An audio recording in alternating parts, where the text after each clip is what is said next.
Now, still 2026, bro, and they're still getting cooked by one drone team from Azov. Do you realize how bad this is? How is it going, guys? Today we're gonna be talking about exercise Aurora 2026, which was happening in Sweden and involved 18,000 members from NATO within 13 different nations. To play the OPFOR, they brought in teams, FPV teams from Azov Corp, especially the brigades Bourivi and Liubart, and it was a complete mess. So let's get into it. So the report came on Twitter 16 hours ago. It's from this Twitter account here, Special Curson Cat. Drone operators from the Azov Corps Brigade Bourivi and Liubart shared details of their participation in the NATO Aurora 2026 exercises in Sweden, where Ukrainian crews took part as the opposing force, which is called OPFOR, for NATO participants in the war game. So listen to this. This doesn't sound very good. First, during a mechanized assault scenario, Ukrainian crews, together with Sweden UAV Center's pilots, destroyed 28 out of 32 vehicles. 28 out of 32, man. Only 4 vehicles out of 32 survived. All the other remaining was all destroyed. Most likely, those mechanized vehicles got destroyed during the infiltration. So most of the soldiers that were behind were wounded. So most soldiers didn't even make it to the assault because their vehicle got blown up. Number 2, this one. You thought number 1 is bad? Wait for number 2. In another scenario, Ukrainian drone crews and the Sweden UAV Center breached the defense of a military airfield in less than 20 minutes without losing a single drone and struck all designated targets. Number 3. This one is the best. Listen to that. The effectiveness of FPV and reconnaissance drones became so unpredictable and disruptive that organizers had to limit their participation in certain stages of the exercise, as other units could not complete the scenarios without suffering total losses from drone strikes. At some point, it was such a bloodbath, such a mess, that the organizers said, hey, listen, like, slow down, okay? They started limited the implication of the drones in the scenario so they can complete the scenario. Otherwise, no unit will be able to complete them. They had basically to tell the drone guys, hey guys, like, go take a 15-minute smoke break, don't fly anything, go do your thing. I don't want to see one drone in the sky. We are going to run our scenarios, our little war game, and once it's done, we're gonna call you. Do you realize how bad this is? Guys, do you think during World War III or during a war against China, against Russia, do you think that the enemy will limit their drone use to accommodate you? Do you think it's gonna happen? No, it's just freaking retarded. That's ridiculous to even think of it. You guys just failed. From the first place, you failed. Oh my God, man. Experts of the Azov Corps also shared battlefield experience with military personnel from Sweden, France, United Kingdom, and the Netherlands, focusing on UAV warfare, unit coordination, and operations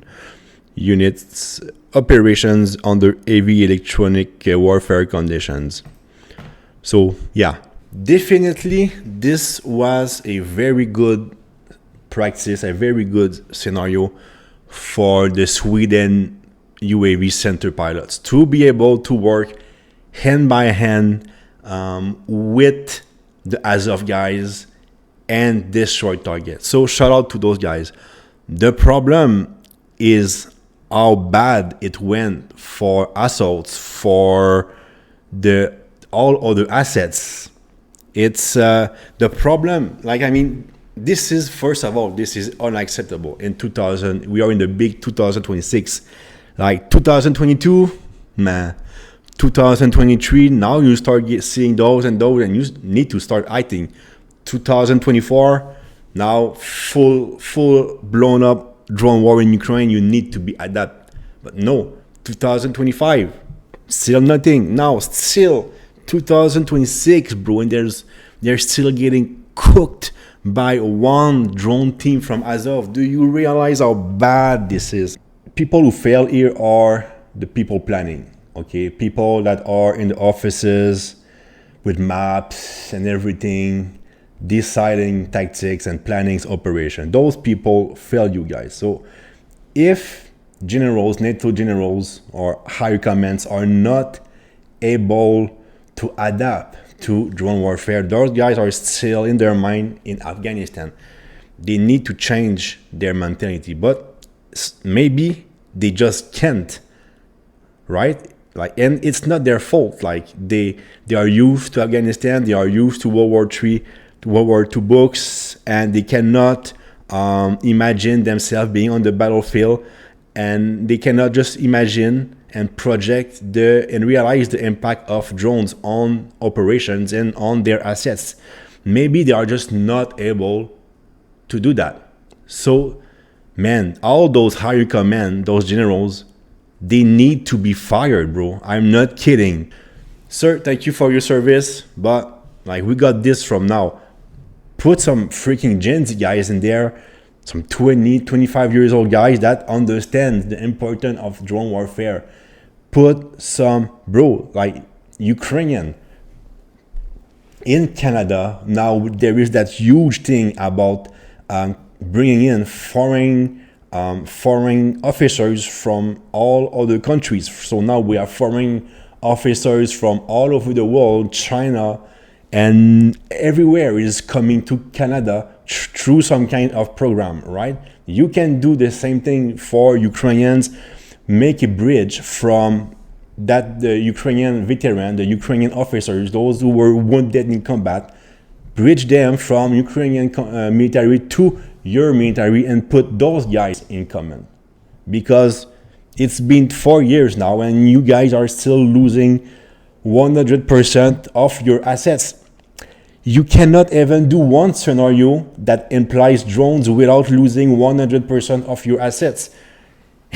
Like, wake up. Honestly, I'm not kidding, man. So I hope this exercise shed a light on the problem that is happening. You guys are so lucky that there is no war right now. So lucky you don't even understand, because you wouldn't last 1 week. I hope Ukraine will be on our side during World War III, right? Ukrainian is gonna be carrying the whole NATO force during World War III. They're gonna be the top one player of the battlefield, right? So, man, learn from Ukraine. If you have any questions, on my channel, I talk about drones, how to make them, how to pilot them, how to hide from them. I give all my knowledge that I gathered in Ukraine for my past years, during my 4 years I served there. So make sure you subscribe to my channel. I'm getting DMs from Marines and infantry guys. Hey, like, how you do that? Hey, like this question about drones. You know, so it's good to see people starting to wake up. But now, yes, you are starting. The problem is, yes, you know how to pilot them. You can hit target maybe, but now you need to incorporate them in your assaults. How to not lose 100% of the assault before they even disembark. You know, you need some kind of anti-drone strategies around your military airfield. Otherwise, you're gonna get all your planes, all your choppers are gonna get absolutely cooked. And yeah, the worst part is at war, there is no such thing as asking the enemy, hey man, can you chill out on drone because I'm not able to do what I want to do. Like that's not acceptable. It doesn't work like that. You guys are gonna get cooked. So in summary, the drone operators from Azov sharing all their battlefield experience with all those NATO countries. It's amazing. It's going to be huge teamwork. So we need to help each other, I think. And for us, those who fought in Ukraine, we need to pass on the information to as much as people as possible to just to reduce the amount of damage that is going to happen if you guys encounter, like, let's say Russia attacks NATO tomorrow, so you are not left in the dark against drone warfare. So it's gonna be needs to be like a huge teamwork. Yes, of course, I'm very pissed at NATO to just be watching the whole war for 4 years and not sending any help, not sending anyone on the ground to help us fight Russia. Because honestly, I think if NATO would have stepped in, the war would have been over right now. We want to have won so much quick. Especially 2022, there were no drones, nothing like that. So it would have been easy, but no, NATO didn't do anything except just sending money and weapon. Yes, it helps, but what do we need? We need people on the ground. And you guys could have, honestly, joined Ukraine, join us when we were fighting at the beginning of the war. We would have stopped Russia right there. Dude, Ukrainians are still getting cooked, smoked, civilians, like missiles, Shahid drones, everything. Ukrainian soldiers just dying day by day on the front line. And the world is just there watching.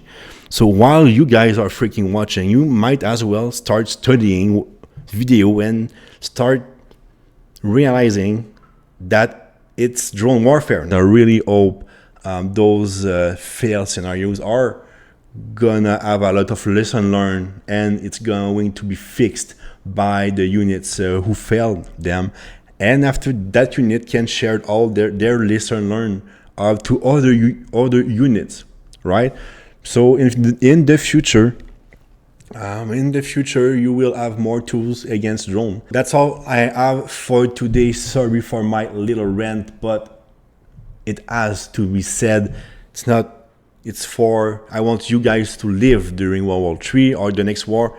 I don't want you guys to get wiped like in the first week, right? So we need to realize drone warfare, be locked in, be focused, study, practice, train.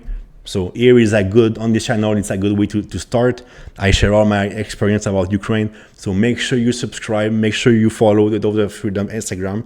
And I'm gonna see you in the next video, guys.